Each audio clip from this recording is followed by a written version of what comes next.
오늘 본문은 사사 기드온이 이스라엘을 억압하던 미디안 사람들을 물리치기 위해서 용사들을 뽑는 것이 오늘 본문의 주된 내용입니다.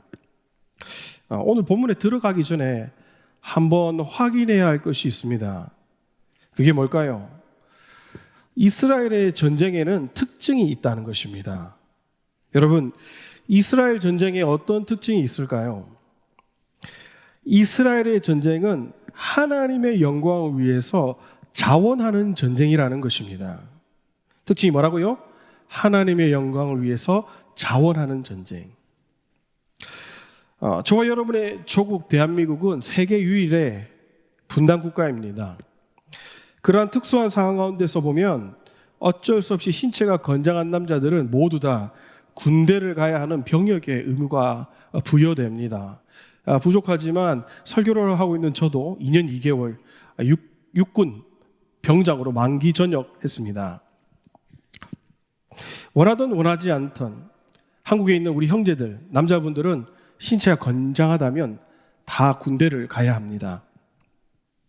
그러나 여러분, 이 구약 당시의 이스라엘은 그렇지 않았습니다. 전쟁이 있다, 전쟁에 임하라는 이 전쟁의 나팔 소리가 들리면 이스라엘의 각 지파에 있는 사람들이 전쟁에 참여했습니다.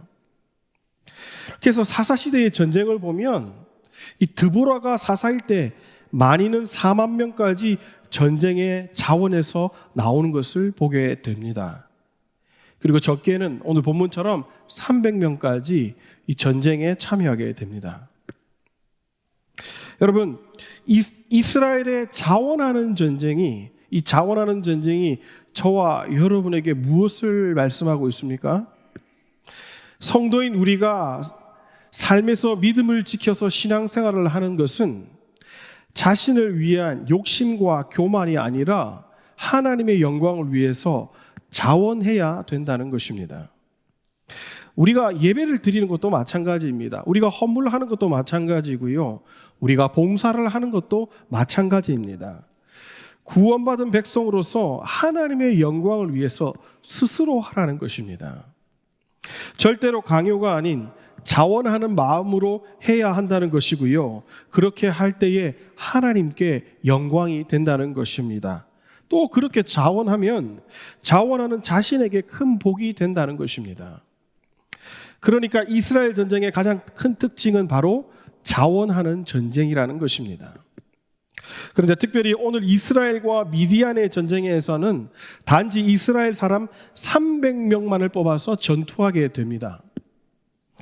그렇다면 왜 그렇게 적은 수로 300명만으로 전쟁을 하게 하셨을까요? 여러분, 적의 숫자가 아무리 적어도 우리 아군의 숫자가 많으면 좋은 것 아닙니까? 300명만을 뽑게 하신 이유는 이스라엘이 3만 2천 명으로 13만 5천 명을 이겼다고 교만할 것 같아서 하나님이 그렇게 하신 것입니다. 2절에 있는 말씀입니다. 여호와께서 기드온에게 이르시되 너를 따르는 백성이 너무 많은즉 내가 그들의 손에 미디안 사람을 넘겨주지 아니하리니 이는 이스라엘이 나를 거슬러 스스로 자랑하기를 내 손이 나를 구원하였다 할까 함이니라. 이스라엘 자신들이 잘나서 이 4대1의 전쟁에서 이겼다고 교만할까 봐 하나님께서 숫자를 줄이신 것입니다. 그러니까 처음부터 하나님께서 교만의 싹을 잘라버리신 겁니다.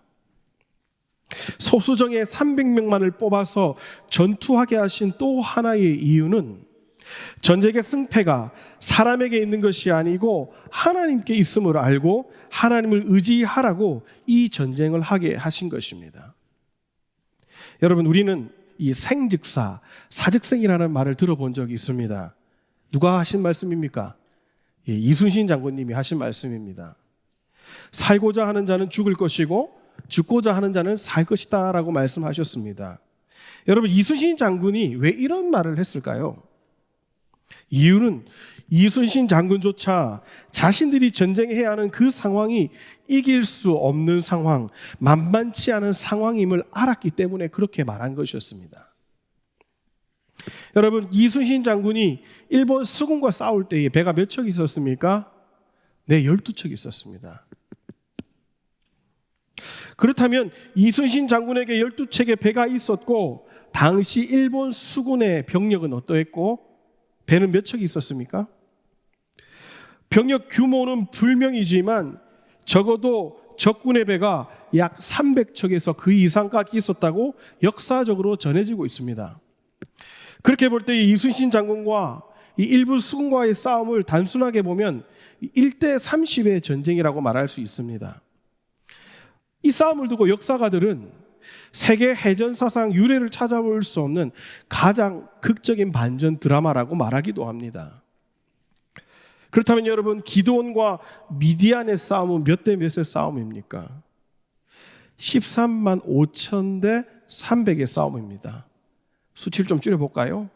450대 1의 싸움입니다. 말도 안 되는 싸움입니다. 싸움이 안 되는 싸움이지요. 정말 이길 수 없는 싸움이고 승리의 씨앗도 꺼낼 수 없는 싸움입니다. 그러니 여러분, 하나님은 철저하게 기드온과 그 전쟁에 참여한 모든 백성들이 이 전쟁이 바로 하나님의 전쟁임을 알게 하신 것입니다. 하나님이 함께 하지 않으면 이길 수 없는 싸움임을 알게 하신 것입니다. 교만하지 못하게 하신 거고요, 겸손하게 만드신 것입니다. 저와 여러분도 마찬가지입니다. 우리 성도가 이 땅을 살아갈 때에 하나님께서 말도 안 되는 전쟁에 참여하게 하실 때가 있습니다. 그때 우리는 기억해야 합니다. 뭘 기억해야 합니까? 두 가지를 기억해야 됩니다. 하나는 성도는 하나님의 전쟁에 자원해서 참여한다는 것입니다. 하나님의 나라와 영광을 위해서 하나님의 일의 기쁨으로 자원해서 참여한다는 것입니다. 또 하나는 하나님의 전쟁에 참여한 성도는 겸손하게 싸움에 임해야 된다는 것입니다. 하나님의 전쟁에서 승리를 주시는 분은 하나님이시기 때문에 싸움에 이기고도 사역을 잘하고도 교만할 필요가 없다는 것입니다. 왜냐하면 내가 한 것이 없고 모든 것이 하나님께로부터 왔기 때문입니다. 그런데 우리가 오늘 기드온과 300용사의 전쟁의 내용을 보면서 우리가 얻게 되는 교훈이 또 있습니다. 그게 뭘까요? 오늘 본문의 300용사는 그냥 자원한 사람이 아니라 하나님께서 준비한 시험을 이겨낸 사람들이라는 것입니다. 그러면 이들은 어떤 시험을 이겨내고 선발된 300명이었습니까? 첫 번째로 두려움의 시험을 이겨낸 사람들이었습니다. 사사기 7장 2절의 말씀 다시 한번 읽겠습니다. 여호와께서 기드온에게 이르시되 너를 따르는 백성이 너무 많은즉 내가 그들의 손에 미디안 사람을 넘겨주지 아니하리니 이는 이스라엘이 나를 거슬러 스스로 자랑하기를 내 손이 나를 구원하였다 할까 함이니라. 여호와 하나님께서 기드온에게 말씀하시기를 너를 따르는 백성이 너무 많다고 말씀하십니다. 그러면 여러분, 정말 이스라엘의 숫자가 많았습니까? 아니라는 거죠. 적에 비하면 이스라엘은 절대로 많은 숫자가 아닙니다. 12절 말씀입니다. 미디안과 아말렉과 동방의 모든 사람들이 골짜기에 누웠는데 메뚜기의 많은 수와 같고 그들의 낙타의 수가 많아 해변의 모래가 많음 같은지라. 적의 숫자가 메뚜기 같고 낙타의 숫자가 해변의 모래와 같이 많았다고 말합니다. 그러니까 결과적으로 적군은 말도 안 되게 많았습니다. 우리가 잘 아는 것처럼 성경에 나와 있는 것처럼 적의 숫자는 13만 5천 명이었습니다. 여러분, LA에 보면 다저스 구장이라는 게 있죠. 가보셨죠? 그럼 이 구장에 사람이 얼마나 들어갈까요? 제가 인터넷에 검색해 보니까 5만 6천 명이 들어갑니다. 5만 6천 명. 미디안 연합군이 13만 5천 명이라고 하면 적어도 다저스 구장 3개가 필요하다는 겁니다. 그럼에도 불구하고 하나님께서는 이스라엘 자신들이 잘해서 이겼다고 교만할 것 같아서 숫자를 줄이는 시험을 하셨습니다. 그 첫 번째 숫자를 줄이는 시험이 뭐냐면 바로 두려움의 시험이었습니다. 두려움. 사사기 7장 12절을 다시 보겠습니다. 미디안과 아말렉과 동방의 모든 사람들이 골짜기에 누웠는데 메뚜기의 많은 수와 같고 그들의 낙타의 수가 많아 해변의 모래가 많은 같은지라. 적들이 너무 많았어요. 모래 같았습니다. 여러분, 이스라엘 백성들이 이 수를 알았습니다. 수없이 많은 적들이 존재함을 알게 되었습니다. 그러나 문제는 전쟁에 참여한 이스라엘 백성들 중에 적들 때문에 두려워 떠는 자들이 있다는 것이었습니다. 13만 5천 명의 적군 보았든지 아니 보았든지 이스라엘 백성들 중에는 적군들 때문에 두려워 떠는 자들이 있었습니다. 그래서 전쟁에 임하기 전에 이스라엘에서는요, 전쟁에 임하기 전에 두려워서 떠는 자는 누구든지 돌아가라고 하나님이 말씀하셨습니다. 3절 말씀입니다. 이제 너는 백성의 귀에 외쳐 이르기를 누구든지 두려워서 떠는 자는 길르앗산을 떠나 돌아가라 하라 하시니 이에 돌아간 백성이 2만 2천 명이요 남은 자가 10,000명이었더라. 두려워 떠는 자는 돌아가라고 그랬더니 3만 2천 명 중에 2만 2천 명이 떨어져 나가고 딱 10,000명이 남았습니다. 여러분, 이스라엘의 전쟁은 그 특징이 자원하는 전쟁인데 스스로 나왔다는 것은 전쟁을 하겠다는 의지가 있어서 나온 것입니다. 그렇게 자원했던 사람들이 아무런 이유도 없이 2만 2천 명이나 집으로 돌아갈 수는 없는 거지요. 그들이 돌아갔던 이유는 단순합니다. 바로 메뚜기처럼 많고 모래의 수처럼 많은 적들 때문에 겁을 먹어서 돌아간 것이었습니다. 그렇다면 다시 한번 물어볼게요. 제가 이스라엘은 왜 두려워 떨었습니까? 단지 적군이 너무 많았습니까? 여러분, 만약에 단순히 적군이 많아서 떨었다면 다 돌아가야 되는 것 아닙니까? 모조리 다 돌아가야 됩니다. 한 사람도 남김없이 돌아가야 되는 거죠. 여러분, 우리 성도가 신앙생활을 하다가 낙심할 수 있습니다. 자기가 처한 상황과 형편 때문에 너무너무 어려워서 낙심이 찾아올 수 있습니다. 그렇다면 그것이 두려워 떠는 정당한 이유가 될 수 있습니까? 아닙니다, 여러분. 어려운 형편 때문에 낙심하는 것이 아닙니다. 적이 많아져서 두려워서 떠는 것이 아닙니다. 두려워 떠는 이유는 자신이 가진 믿음이 흔들렸기 때문에, 자신의 믿음의 위기가 찾아왔기 때문에 떠는 것입니다. 사랑하는 여러분, 본문의 이스라엘이, 그리고 오늘날 우리가 왜 두려워합니까? 우리가 무엇 때문에 두렵습니까? 하나님이 우리의 마음에 없으면 두려움이 생기는 것입니다. 예레미야서 17장 17절에 보면 이렇게 말씀하십니다. 주는 내게 두려움이 되지 마옵소서. 재앙의 날에 주는 나의 피난처시니이다.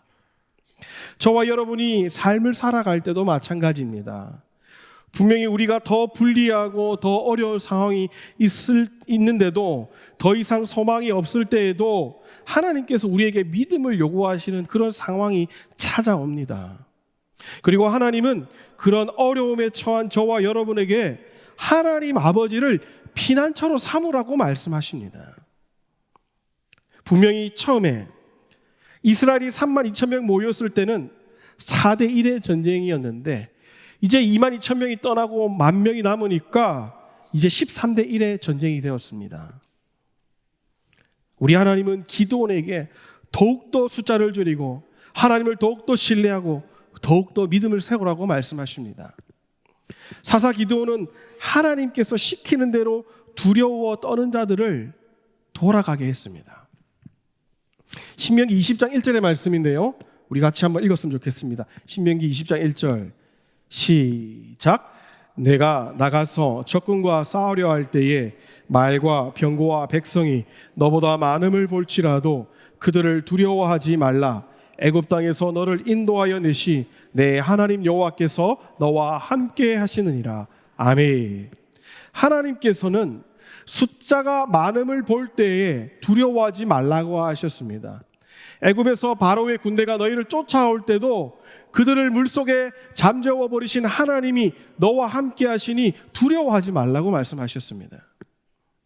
여러분, 과거 구약의 이스라엘 백성들은 말을 많이 가질 수 없었습니다. 하나님이 이스라엘 왕된 자는 말을 많이 두지 말라고 하셨어요. 마병도 병거도 두지 말라고 하셨습니다. 그래서 구약의 이스라엘은요, 항상 전쟁을 하면 불리한 조건을 가지고 전쟁할 수밖에 없었습니다. 마병이 없었기 때문에, 전투를 위해서 가진 무기가 없었기 때문에 늘 전쟁에 불리하고 약할 수밖에 없었습니다. 또 이스라엘이 전쟁에 약한 이유는 전쟁을 할 때에 나팔을 불러서 사람을 모았기 때문이었습니다. 전쟁에 참여하는 자에 대해서 강제성이 전혀 없었습니다. 그러니 무기도 사람도 열세일 수밖에 없는 것이 바로 이스라엘의 전쟁이었습니다. 또 전쟁에 참여한 자를 위해서 나팔을 불 때에 사람들이 모이잖아요. 모인 자들을 보고 가장 먼저 하는 말이 뭐였냐면, 신명기 20장 5절 이후로 보면 전쟁에서 두려워 떠는 자는 돌아가라. 전쟁에서 두려워 떠는 자는 돌아가라고 말씀합니다. 그리고 열애될 자는 열애하라고 하셨어요. 건물을 짓고 낙성식을 못한 자, 약혼을 하고 결혼식을 못한 자, 포도원을 만들고 과실을 먹지 못한 자 다 돌아가라고 했습니다. 싹 다 돌아가라고 했습니다. 왜 돌아가라고 하셨습니까? 두려워 떠는 자가 있다면 다른 사람에게 영향을 미치기 때문에 하나님은 그런 사람과 함께 일하실 수 없으시고, 그런 사람이 하나님의 영광을 드러낼 수 없기 때문에 다 돌아가라고 말씀하신 것이었습니다. 여러분, 정말 왜 두려워 떠는 사람이 있는 줄 아십니까? 애굽에서 우리를 구원하신 그 하나님의 능력이, 전쟁할 때마다 너희와 함께 하신다는 그 하나님의 능력을 믿지 못하면 두려워 떠는 것이었습니다. 우리로 말해볼까요?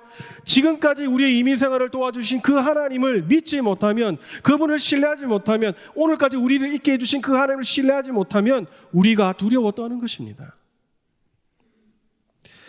신약시대 당시 유대인들 가운데에 예수님을 믿는 사람은 극히 드물었습니다. 간혹 가다가 예수님을 믿는 자들이 있기도 했지만 유대인으로서 예수님을 믿는 것은 결코 쉬운 것이 아니었습니다. 요한복음 12장 42절에서 43절의 말씀인데 이렇게 말씀합니다. 그러나 관리 중에도 그를 믿는 자가 많되 바리새인들 때문에 드러나게 말하지 못하니 이는 출교를 당할까 두려워함이라.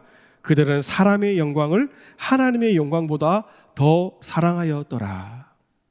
예수님 당시에 유대인 중에 간혹 가다가 예수님을 믿는 자가 있었지만 말할 수 없었습니다. 예수님을 믿는다고 하면 출교를 당하기 때문이었습니다. 출교를 당하면 유대 사회에서 외톨이가 되는 것이었어요. 왕따가 되는 것이었어요. 유대 사회에서 왕따가 되는 게 얼마나 심각한 일이냐면, 출교당한 사람 주위에, 3미다 주위에 아무도 들어갈 수 없습니다. 만약 누가 들어가면 돌을 들어서 칠 수가 있었습니다. 그러니까 출교를 당한다는 것은 산송장이 된다는 것입니다. 출교당한 사람의 3미다 안에 아무도 못 들어간다. 여러분, 가족도요, 이웃도요, 전부 다 그런 왕따하는 거예요. 이것이 두려워서 예수님을 믿어도 믿는다는 말을 하지 못하는 것이고 개종도 하지 못했습니다. 사랑하는 여러분, 혹시 두려워 떠는 분 계십니까? 내가 서 있는 삶의 현장에서 예수님을 믿는 것이 두려워서 떨린다면, 예수님을 믿는다고 떳떳하게 말하지 못한다면 먼저는 내 안에 하나님이 계신가를 확인해야 됩니다. 내게 믿음이 있는가를 봐야 된다는 거죠. 그래서 믿음이 없다면 은혜의 자리로 나오시기를 주님의 이름으로 부탁드립니다. 기도하러, 예배드리러 나와야 합니다. 그리고 자신의 믿음을 굳건히 세워야 합니다. 기동과 함께한 300명은 두려움을 이겼습니다. 하나님이 그들 안에 계심으로 두려움을 이겨내었습니다. 여러분과 저도 이 믿음의 용사들처럼 하나님께서 주신 믿음으로 두려움을 이겨내야 될 줄 믿습니다.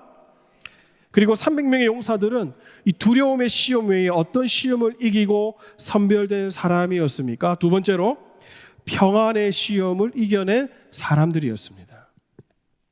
본문 4절을 읽겠습니다.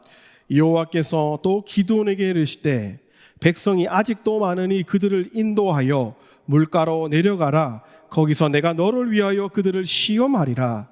내가 누구를 가리켜 내게 이르기를 이 사람이 너와 함께 가리라 하면 그는 너와 함께 갈 것이요 내가 누구를 가리켜 내게 이르기를 이 사람은 너와 함께 가지 말 것이니라 하면 그는 가지 말 것이니라 하신지라.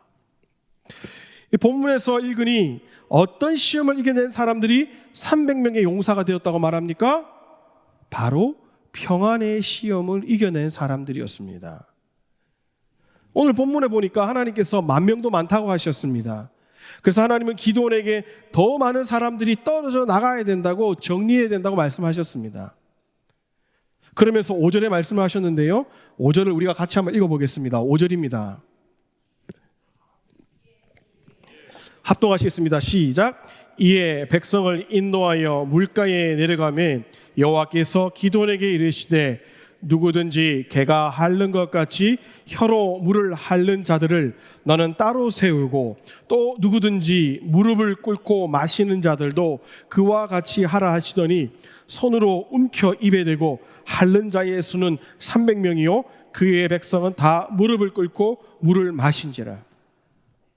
이스라엘 백성이 있는 하롯셈은 산 꼭대기에서 내려오다 보면 보이는데요, 산 중턱에 샘이 흐르고 있었습니다. 사진으로 보면 이 하롯셈은 마치 긴 강처럼 생겼습니다. 조건은 걸지 않았습니다. 그저 물을 마시라고 했습니다. 그때요 10,000명 중에 9,700명이 무릎을 꿇고 마신 거예요. 모르긴 몰라도 뭐 얼굴을 담고 마셨을 수도 있습니다. 그런데 그 무리 중에서 약 300명만, 딱 300명만 손으로 물을 핥아 먹었습니다.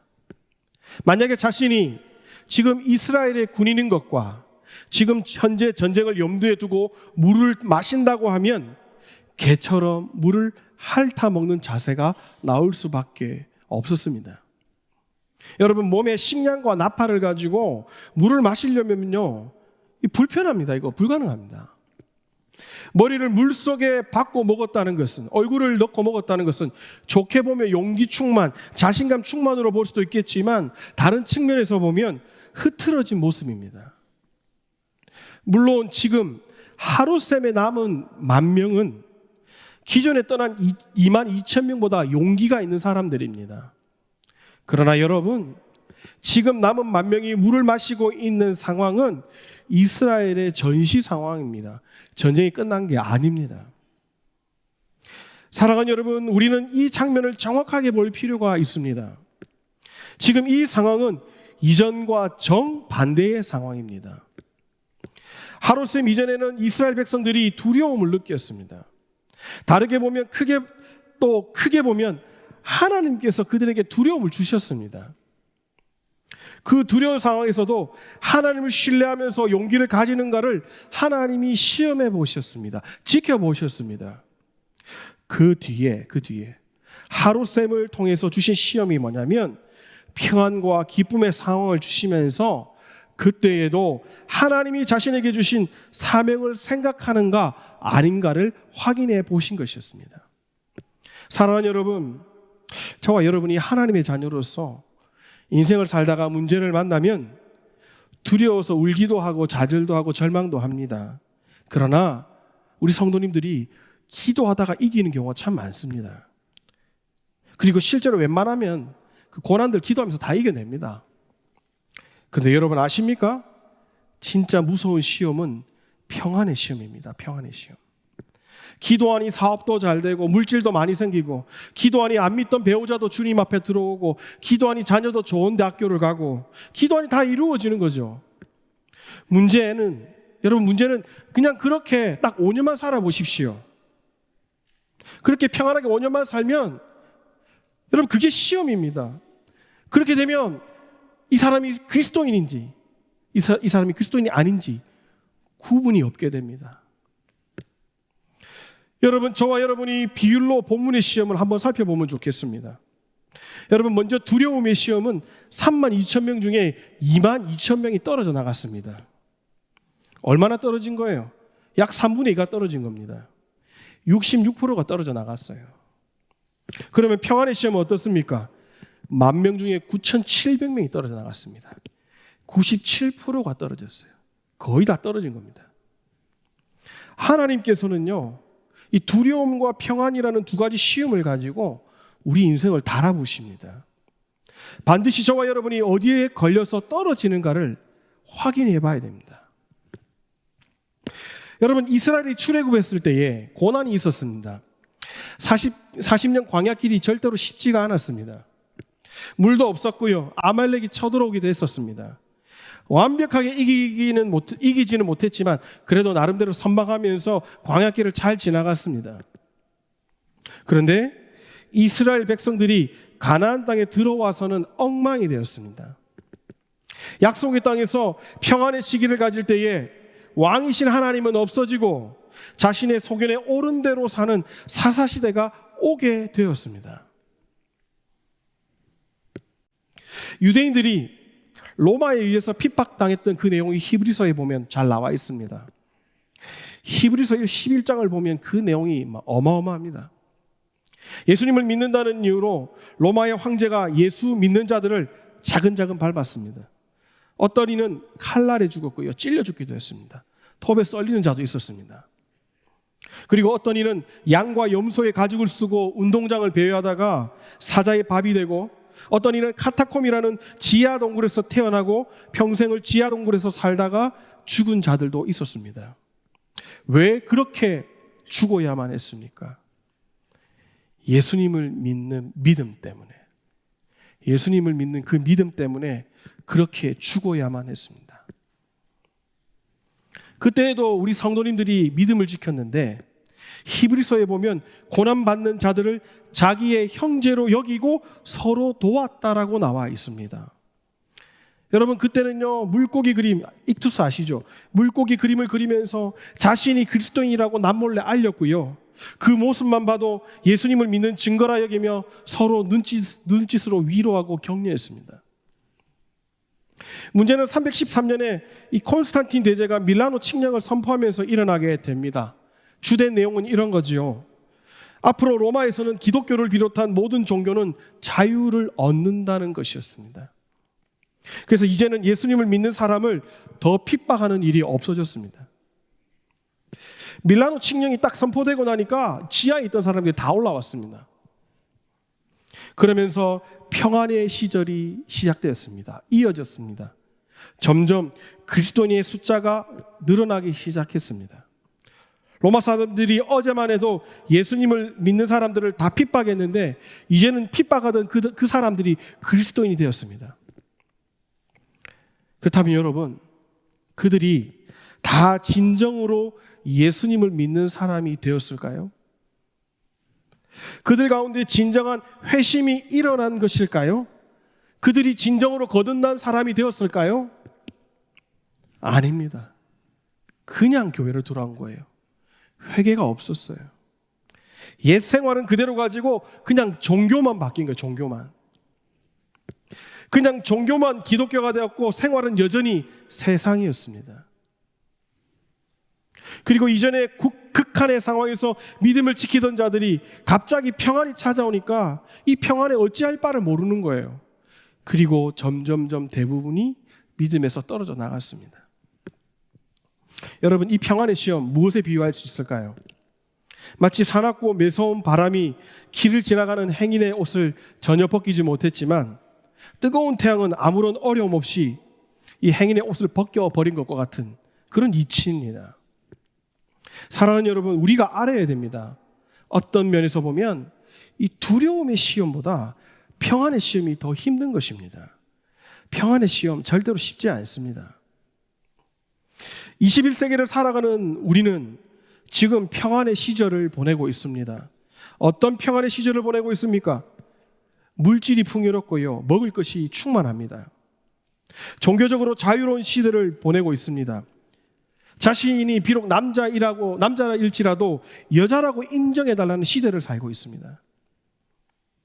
문제는 이 평안의 시대에 세상과 교회가 더욱더 타락의 길을 가고 있다는 것입니다.